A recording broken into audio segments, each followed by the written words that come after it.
El silencio de una gran parte de la comunidad defensora del libre mercado con respecto al CBAM de la Unión Europea es, como mínimo, sorprendente. Recordarás los ríos de tinta que generó el anuncio del Día de la Liberación y los aranceles de Trump, los aranceles de Trump, los aranceles de Trump. Y nadie, parece que nadie en el mundo que defiende el libre comercio se le ocurre hablar de un mecanismo que es muchísimo más proteccionista, no diseñado para negociar, ni diseñado para equilibrar la balanza comercial, sino diseñado para recaudar. Vamos a hablar de todo ello. El CBAM, el mecanismo más proteccionista anunciado en décadas. Vamos a hablar de ello.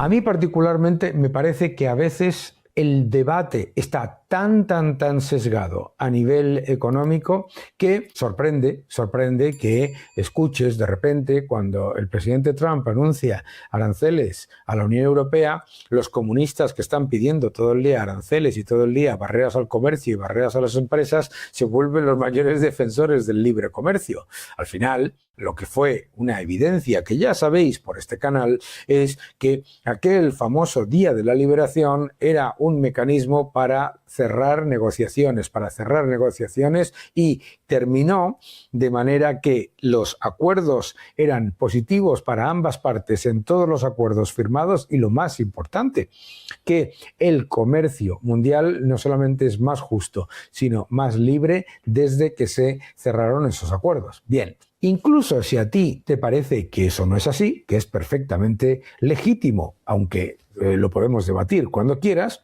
me parece sorprendente, como mínimo, que los adalides del libre comercio no han dicho nada. Y cuando digo nada, es que yo al día de hoy estoy por verlo. Nada ante la implementación del mecanismo de ajuste de carbono en la frontera de la Unión Europea, el CBAM. Acompáñame y vemos de qué se trata esto. Aspecto importante número 1. En los análisis más prudentes de este mecanismo de ajuste de las emisiones de carbono en la frontera, ¿qué es lo que te dicen? Primero, que lo que se está buscando con ello, lo que busca es prevenir que haya una salida de emisiones de carbono porque algunos productores, prefieran producir en países donde no hay las reglas medioambientales que tiene la Unión Europea. Por lo tanto, lo que se llama la fuga de carbono es lo que se intenta reducir alineando los costes de emisiones de carbono de los productores extranjeros con los de los productores de la Unión Europea dentro del mercado de la Unión Europea. Bien, eso es lo que afirma. Ahora, ¿por qué es esto algo claramente proteccionista y recaudatorio? Primero, el objetivo no es solamente que haya una situación similar entre importadores para que si la Unión Europea no eche inversión. Pero claro, es un desincentivo. ¿Por qué? Porque claro, como vais a ver dentro de un momento, esto literalmente es un gigantesco arancel que tiene como objetivo además que el coste de las emisiones de carbón no solamente no baje, sino que suba. ¿Y qué son las emisiones de carbón? Los derechos de emisión de CO2 son lo que se llaman un impuesto escondido. La Unión Europea recauda más de 21.000 millones de euros en ese impuesto. Y eso, obviamente, tiene un efecto muy significativo sobre tanto importadores como productores domésticos. Es decir, no es que se busque facilitar y hacer un mecanismo más abierto, más transparente y más orientado al mercado dentro de la Unión Europea, sino que lo que se busca es penalizar a los productores de otros países. Ahora, lo interesante de todo esto es que incluso si asumes ese concepto más que debatible de lo que es la fuga de carbono o la utilización del sistema de comercio global para producir más en países con regulaciones menos onerosas, incluso en esos factores, estos análisis de la OCDE, etcétera, lo que muestran es que en cualquier caso va a continuar dándose, porque claro, lo que parece que busca la Unión Europea es generar un sistema de penalizaciones, siempre de penalizaciones e impositivo, recaudatorio y penalizador. ¿Qué es lo que cuenta también? Que el impacto negativo sobre la economía es muy similar. Aquí lo que habla es cuál es la diferencia si se introduce ese mecanismo, ese BAM, y si se introduce solamente la reforma del mercado de emisiones en Europa. Y lo que te dice es que básicamente el diferencial es muy, muy, muy pequeño. Bueno, ¿qué es lo que te cuenta también? Y esto me parece interesante, ¿no? Lo que te dice es que en cualquiera de los casos es un factor negativo para el crecimiento económico de la Unión Europea, que tiene un impacto mínimo de 0,29% del Producto Interior Bruto, que por supuesto tiene un efecto que es relativamente, o se supone que va a ser positivo porque elimina las cuotas gratuitas de emisiones de CO2 y reduce el límite de emisiones totales, por lo tanto, generando un efecto que le impacta a los productores europeos. Ahora, ¿qué es lo que pasa? Que los sectores que están más orientados a las importaciones, etcétera, que tienen más impacto de las importaciones, salen claramente negativamente afectados. Lo que dice este análisis relativamente benigno es que la mayoría de los países con los que comercia la Unión Europea salen beneficiados de este acuerdo, pero introduce entre ellos una cosa curiosa, ¿no? Dice, los países con producción más limpia, Chile, México y Turquía. ¿De dónde ha salido que Chile y México tienen producción más limpia? Ah, que se está considerando todo excepto el cobre y el petróleo. Unos cachondos, ¿no? Me parece, ¿vale? Claro, ¿qué es lo que te está mostrando? Que va a tener un impacto negativo en cualquier caso. Vamos a ver cómo funciona este mecanismo y por qué es muy claramente proteccionista. Aquí lo puedes ver. Vamos a ver, mira.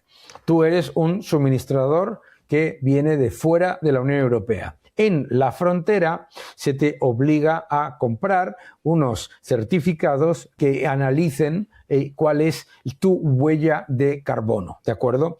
¿Qué es lo que pasa? El importador tiene que hacer una declaración anual, más regulación, más burocracia, y tiene que tener una autorización. ¿De acuerdo? Mientras que el suministrador europeo no tiene ningún impacto. Factor proteccionista número 1. Gigantesca regulación y brutal burocracia que hace mucho más complicado para el importador comprar del exterior. Por lo tanto, es una medida claramente, lo podéis entender, como una medida de barrera no arancelaria, mucha más burocracia. Imaginaos además el papeleo y la burocracia que tienes que seguir para calcular ese impacto de huella de carbono, suministrador por suministrador y producto por producto, etcétera, etcétera. Ese es uno.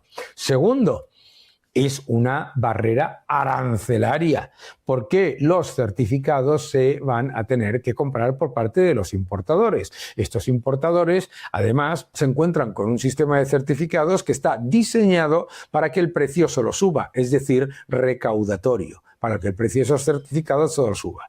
Por supuesto, con ello se va a crear un sistema que va a incentivar como pasó con el sistema de emisiones, que va a incentivar a que un montón de gente juegue a balón parado. El objetivo de los gobiernos es que el precio solamente suba.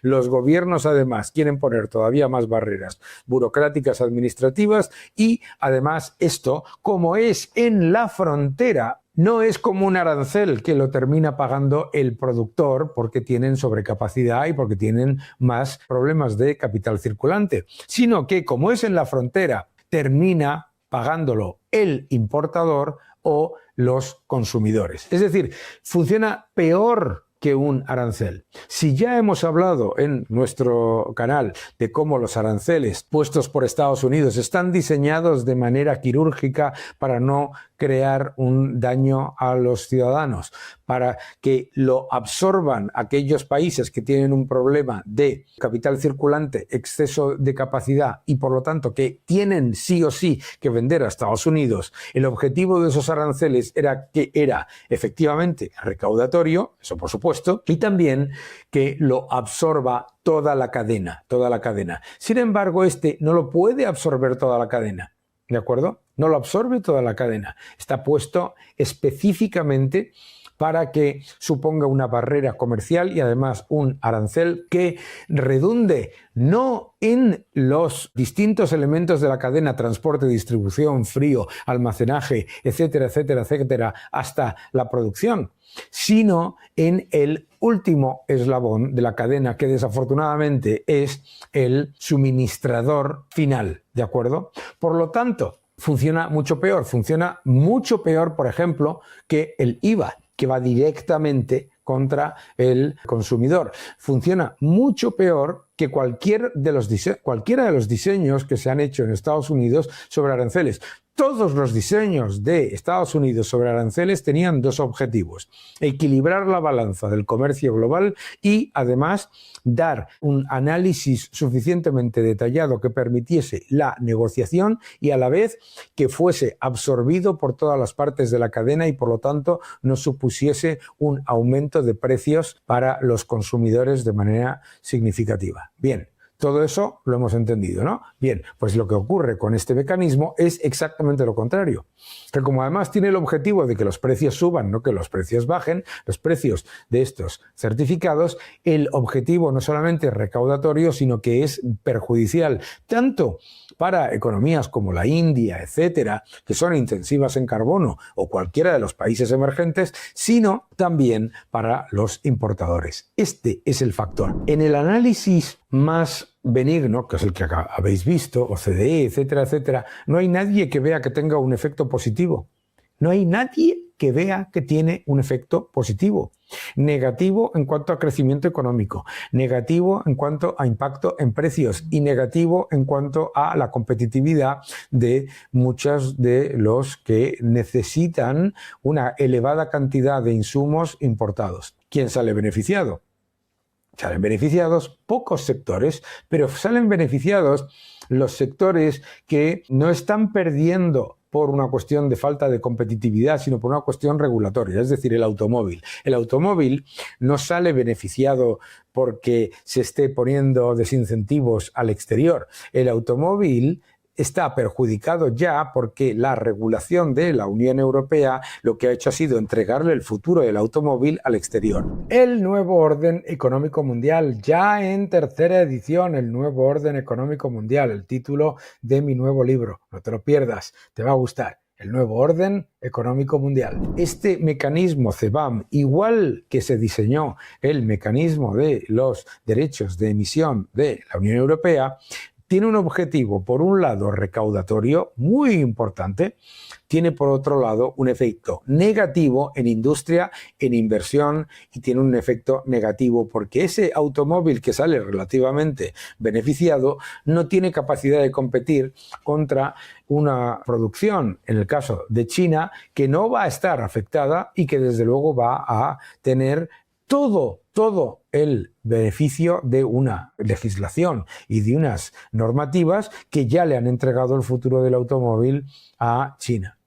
Ese es el problema. Curioso el silencio con respecto a esto del CBAM. A mí me parece esencial porque es clarísimamente una medida de esas barreras no arancelarias y arancelarias, porque los certificados son lo mismo que aranceles, que comentaba el secretario de Estado de Comercio, Howard Lutnick, en las negociaciones con la Unión Europea.